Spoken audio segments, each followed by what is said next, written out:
ତ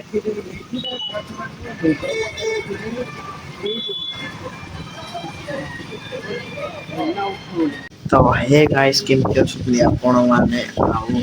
ଏବେ ମୁଁ ଯାଉଛି ମାନେ କହିବାକୁ ଇଏ ଲାଗୁଛି ଆଜି ମୁଁ ଯାଉଛି ଏବେ ଥାନା କାରଣ ଆମର ଗୋଟେ ଫୋନ୍ ଯୋଉ ମୋ ବାପାଙ୍କର ଚୋରି ହେଇଯାଇଛି ଆପର ଭିଡ଼ିଓରେ ଜାଣିବ ଡିଟେଲ୍ସ ତା ବିଷୟରେ ଜାଣିବାକୁ ଯାଉଛି ଆଉ ଏଠି ଅଧା ବାଟରେ ମୁଁ ଯାଉଛି ବର୍ତ୍ତମାନ ସହିତ ଗାଡ଼ିରେ ଏଇଟା ହଉଛି ଆମ ଏପଟ ମାର୍କେଟ ଛକ ଯାହାର ଲୋକେସନ୍ ହଉଛି ଚୋର୍ଦ୍ଦା ଛକ ଅଛି ତା ଲୋକେସନ୍ ଚୋର୍ଦ୍ଦା ଛକ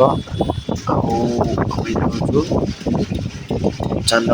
ଏବେ ଟିକେ ଭିଡ଼ିଓଟାକୁ ସ୍ପିଡ୍ କରିଦଉଛି ତ ମାନେ ଏଥିପାଇଁ ସ୍ପିଡ୍ କରୁଛି ଯେ ଟିକେ ଭିଡ଼ିଓଟା ଦେଖିବାକୁ ଆପଣଙ୍କୁ ଇଏ ହବ ଚାଲ ସ୍ପିଡ୍ କରିଦଉଛି ଟିକେ ତ ବାପା ଏବେ ଆସିକି ମାନେ ସହିତ କଥା ହଉଛନ୍ତି ଚିହ୍ନା ପରିଚୟ ପୋଲିସ ତାଙ୍କ ସହିତ ଟିକେ କଥା ହଉଛନ୍ତି ଆଉ ଏପଟେ ମୁଁ ଏଇଠି ଜଷ୍ଟ ଅନିଲ ପାଖରେ ଅଛି ଭିଲ୍ କଲେଜ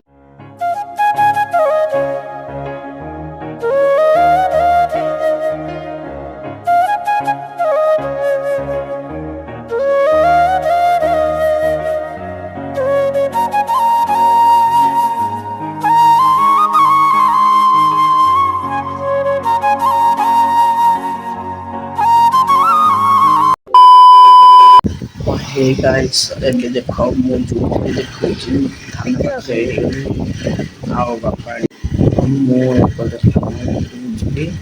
ହେଲେ ଥାନାରେ ମନା ଆଗରେ ବାପା ଯାଉଛନ୍ତି